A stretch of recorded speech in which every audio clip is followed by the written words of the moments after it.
Coucou à tous, j'espère que vous allez bien. Alors on se retrouve dans cette vidéo pour vous faire un tuto bougie. Alors tout d'abord j'ai pris un pot à bougies, j'ai fabriqué mes propres étiquettes pour mettre dessus. Ensuite je viens prendre une mèche, alors mèche en bois ou mèche comme ceci, ça ira très bien. Vous la fixez au fond du support et vous venez poser des stylos pour bien qu'elle soit fixée au milieu sans qu'elle puisse bouger. Ensuite, je vais aller faire chauffer ma cire de soja.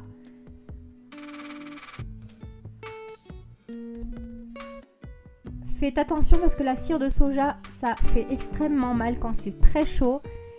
Et je vais venir en rajouter un petit peu puisque ça a diminué en la faisant chauffer. Donc moi, je prends la cire de soja que je prends sur le site Amazon.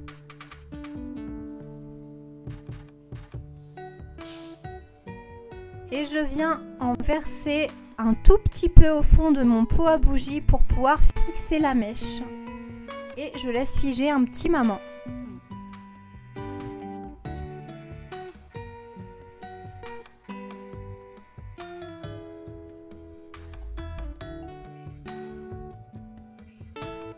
Une fois que votre mèche est fixée avec la cire figée, on rajoute le reste de la quantité souhaitée dans votre pot à bougie. Et on va patienter un petit peu que cette cire refroidisse pour pouvoir y rajouter quelques gouttes d'huiles essentielles. Alors pour ma part, je commande mes huiles essentielles sur le site Aromazone, qui est un site très bien pour tout ce qui est créativité. Et pour cette bougie, j'ai choisi le parfum Baby Doll que je vous montre tout de suite. Alors c'est celui-ci. Donc une fois que notre cire elle a refroidi un petit peu, on va pouvoir y rajouter 15 à 20 gouttes d'huiles essentielles.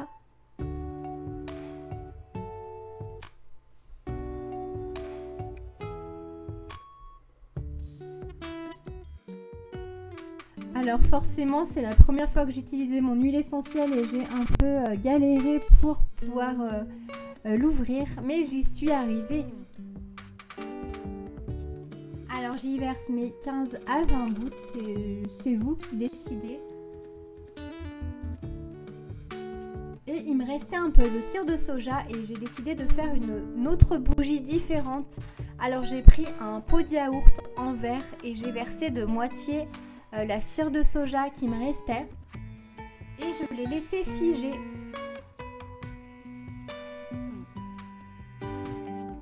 Et pour compléter cette bougie, j'ai décidé d'aller chercher un crayon Crayola pour pouvoir colorer le reste de ma bougie. Donc j'ai pris un crayon Crayola que les enfants utilisent pour faire des dessins. Je l'ai coupé de moitié et j'ai choisi la couleur rose.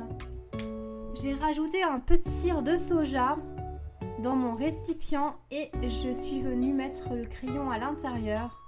Et ça m'a fait un joli rose couleur chewing-gum. Une fois que ma cire de soja était chaude, je suis venue compléter ma bougie.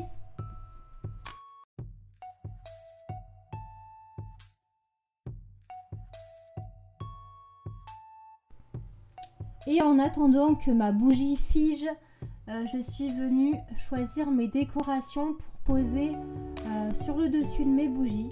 Alors pour ces bougies-ci, j'ai choisi de mettre quelques fleurs et quelques pierres de lithothérapie que j'ai commandées sur le site Etsy.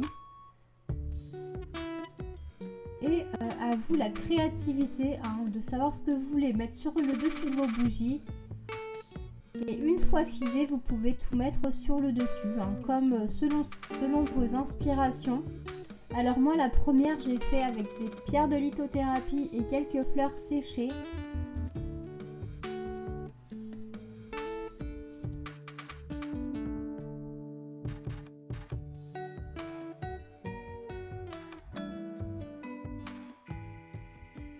Alors la première est terminée, donc je vais venir finir la deuxième avec des petites vermicelles que vous trouvez pour faire les gâteaux. Et j'ai décidé de venir en mettre sur ma bougie. Voilà, tout simplement, ça fait une petite bougie un peu gourmande J'ai bien évidemment coupé les mèches pour être adaptées à ma bougie et mes petites bougies sont prêtes. Et ce qui est bien, c'est que vous pouvez changer vos décorations comme vous le souhaitez selon vos inspirations. Donc j'espère que ce petit tuto vous aura plu et amusez-vous si vous faites des bougies, profitez et je vous fais à tous de très gros bisous. Ciao!